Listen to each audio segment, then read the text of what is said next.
them know you need Because it. you sure won't do it for me. You need to just go door to door in your neighborhood and get everybody to sign up. If they have enough takes, they'll just do it. Yeah. We had one neighborhood do that. It worked well. Let's see, that's a little.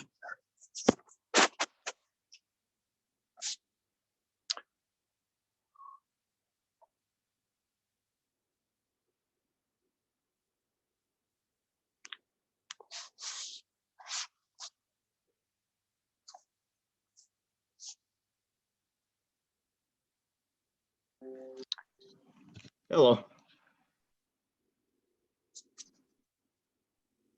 Hi, Ken.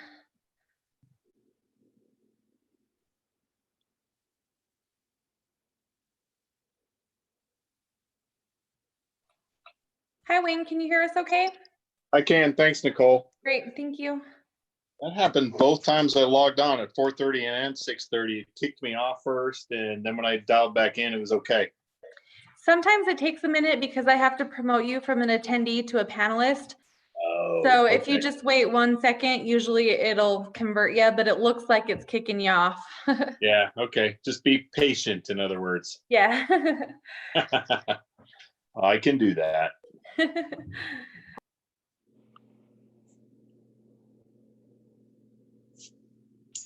I think this sitting at home makes us all more patient. Yeah, yeah. Definitely more comfortable.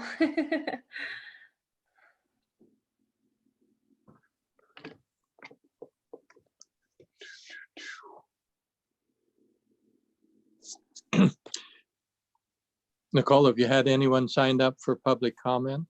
Yes, sir. We had one person, Jim Visock, and that was it. Okay.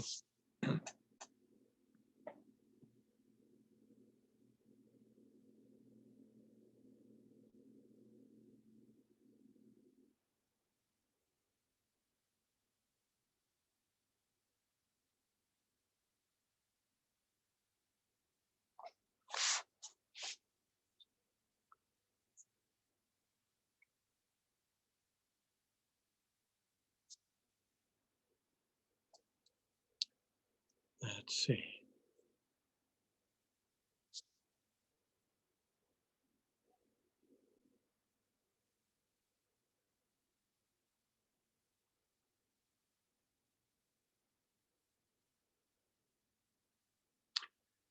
Okay, let's see. Participants.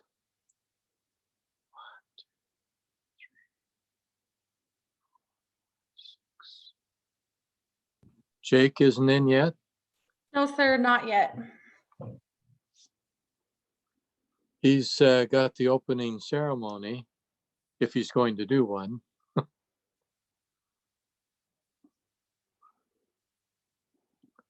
Give him a few more seconds.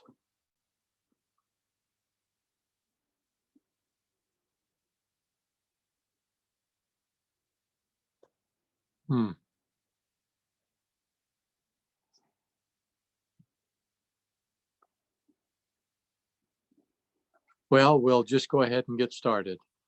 We'll skip that part unless we can do it later. We note that we call to order the regular meeting, West Valley City Council. It's all electronic. We note that we have 6 members present and now 7. So we're all here.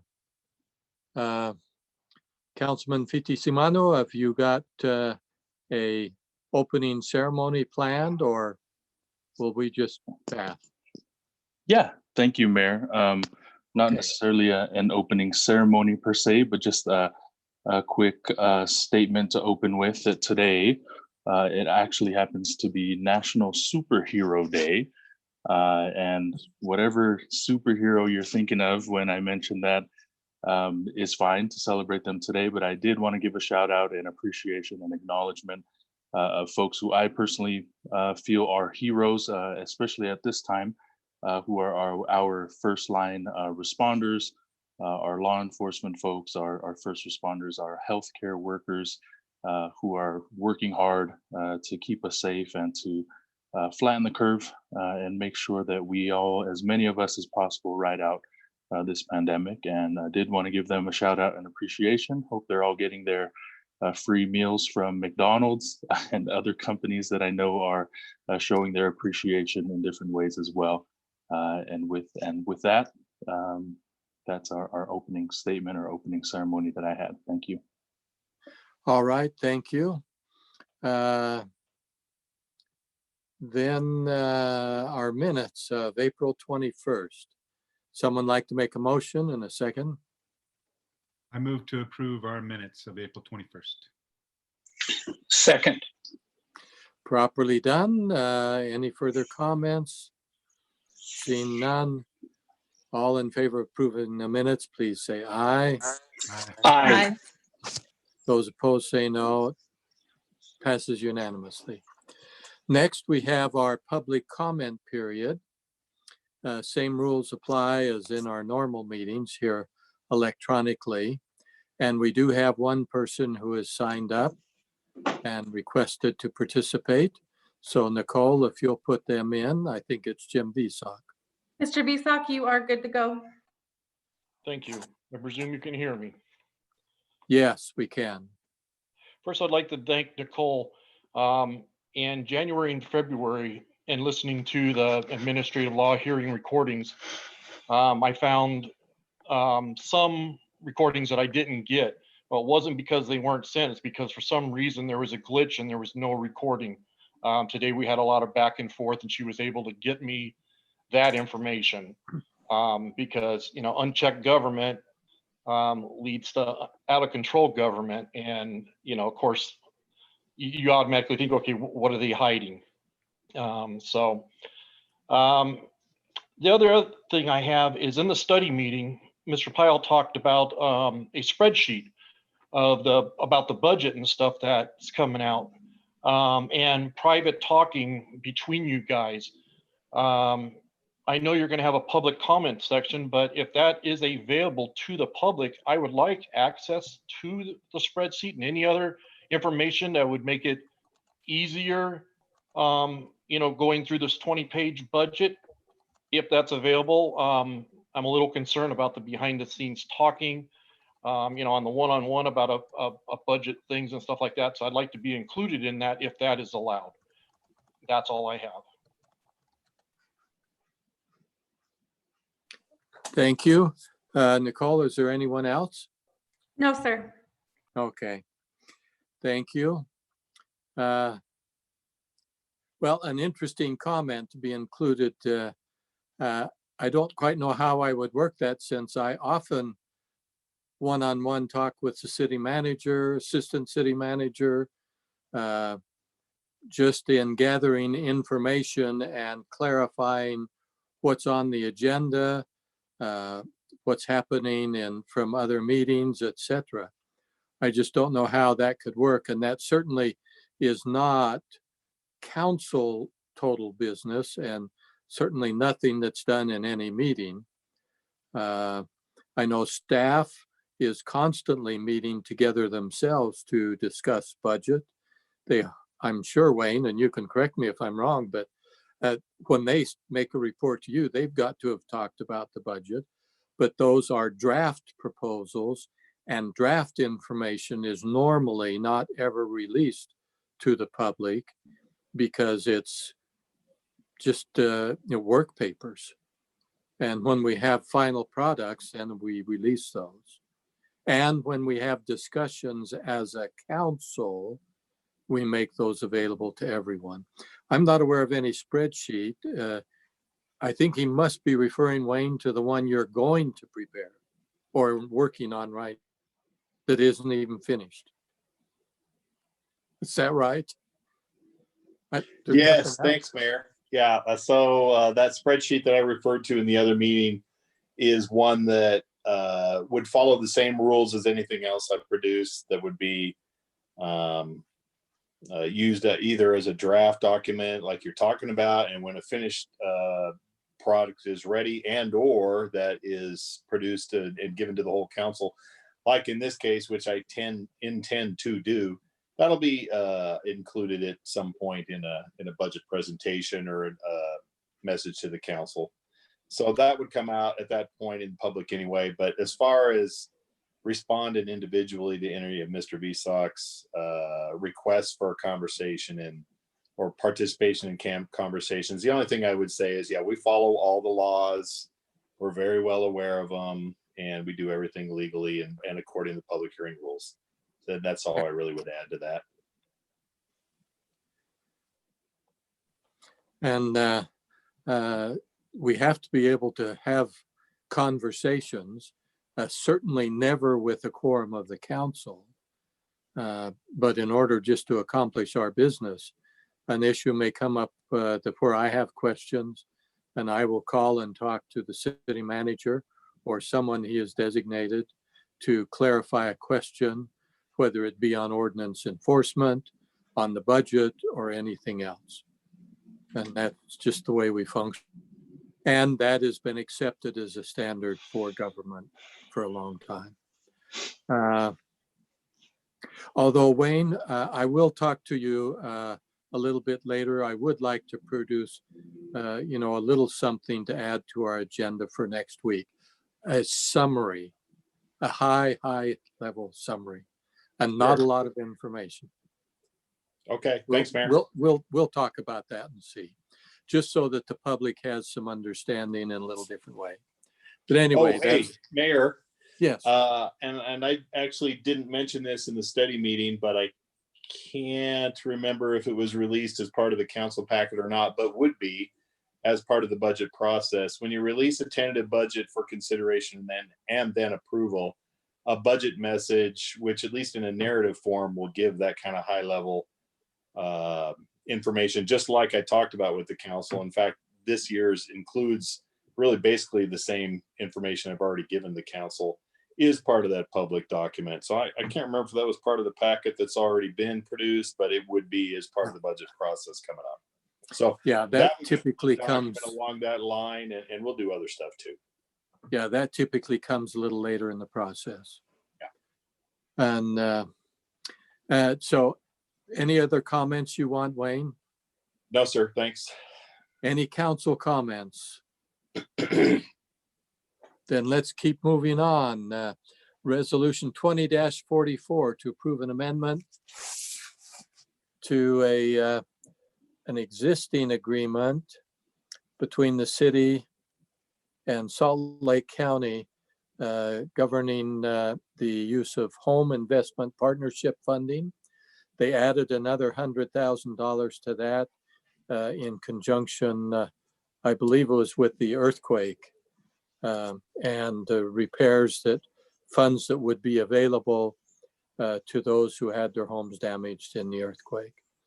And so, and I think those were some federal funds that came through, if I remember correctly. Through the yes, county. sir. Right, through the county. So that is the issue before us. We do need to approve a resolution for this agreement in order to get the funds to make them available to those who need it. So that is the information on it. With that, then to the council. Mayor, I move approval of resolution 20-44. Second. Okay. Any comments or discussion?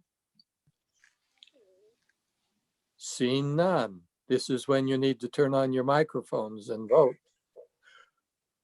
We'll turn to our city recorder for the vote. Councilman Fitty Samanu, Aye. Councilwoman Lang, Yes. Councilman Bueller, Aye. Councilman Hune,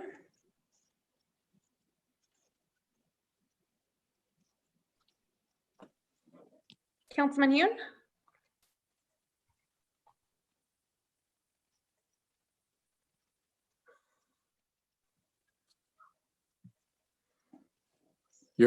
There we go. Can you hear me? Yes. Okay. Councilman Hune, The mayor, This on resolution 20-44. aye. Councilman Christensen, Yes. Councilman Nordfelt, Yes. and Mayor Bigelow. Aye, Motion passes unanimously. thank you. Hmm. Okay, next we go to resolution 20-45. This is to authorize the city to procure certain repair services from Bosna Construction. And this is a project going on at the Maverick Center. It will be $102,500 additional.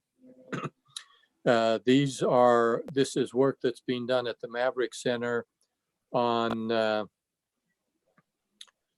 that was noted that needed to be taken care of in conjunction with the post-structural observation report for the Maverick Center. There was no structural damage, but there was a lot of concrete drywall damage throughout the venue. And so I guess that's all I need to say there, unless anyone else wants to add to that. Or you can make a motion.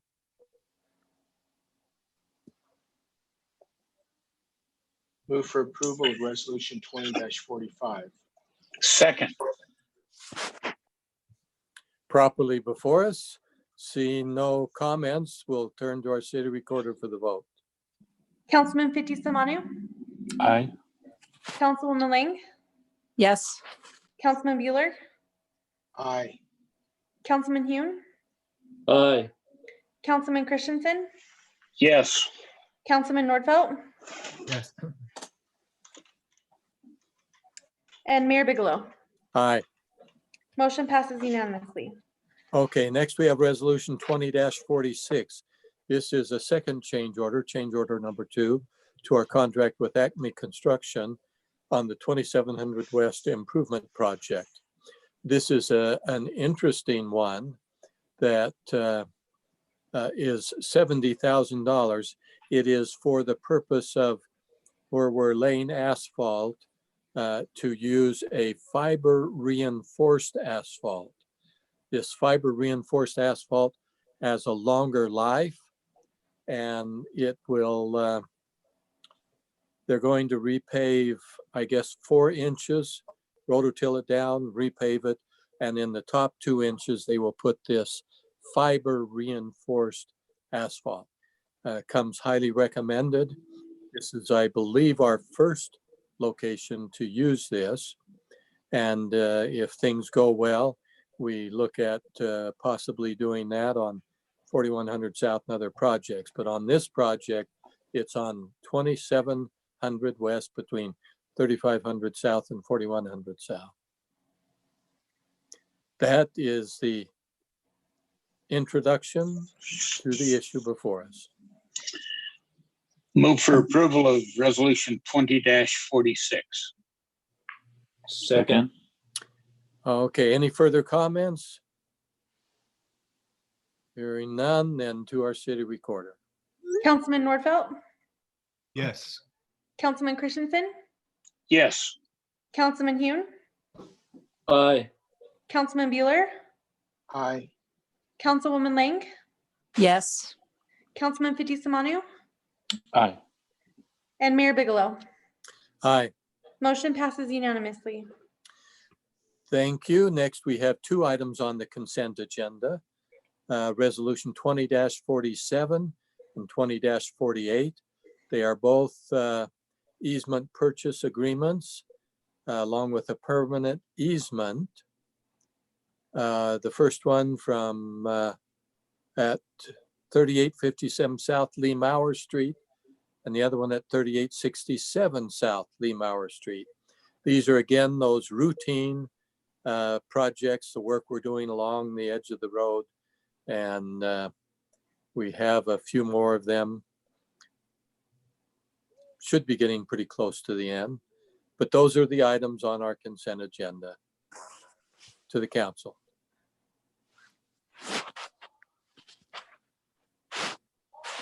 Move for approval of the, items on the consent agenda. And then, second. yeah, okay, we got a motion and a second. I don't see any other further comments. So to our city recorder. Councilman Nordfelt, Yes. Councilman Christensen, Yes. Councilman Hune, Aye. Councilman Bueller, Aye. Councilwoman Lang, Yes. Councilman Fitzie Umanu, Aye. and Mayor Bigelow. Aye, Motion passes unanimously. thank you. That completes our regular agenda, no closed session. We encourage you to keep track of what is happening with the coronavirus, this COVID-19 version of it. The governor made some changes in the next phase, going from red to orange in their color scheme. Some businesses will be allowed to reopen, but we encourage our citizens to pay close attention, to observe social distance, to utilize wherever they can the face masks, and try and keep our population as safe as we can. As the governor said, those high-risk category people should still sequester themselves in their homes as much as they can. And we'll see how this next phase goes as far as the number of cases and start us on the road to economic recovery. Any other comments from the council? Motion to adjourn. All in favor, say aye. Aye. Aye. Aye. Passes unanimously. There's only 7 votes. We're adjourned. Thank you. Have a good evening. Nicole?